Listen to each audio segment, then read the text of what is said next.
Okay, but 14 Okusabsan Hospital. I started suffering last week. Nilianza kuwa wiki jana. Waxaan bilaabay silaca toddobaadkii hore.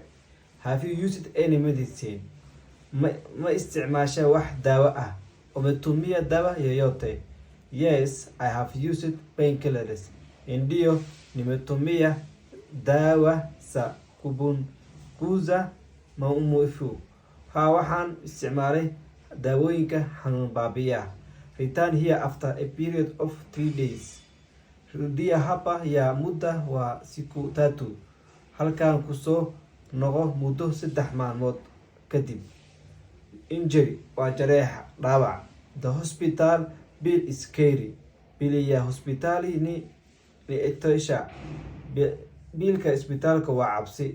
Traditional doctor daktari wa kienyeji dhaqtar dhaqameed. Traditional medicine dawa za kienyeji daawooyinka dhaqanka. Circumciser inkariba waa gudniin.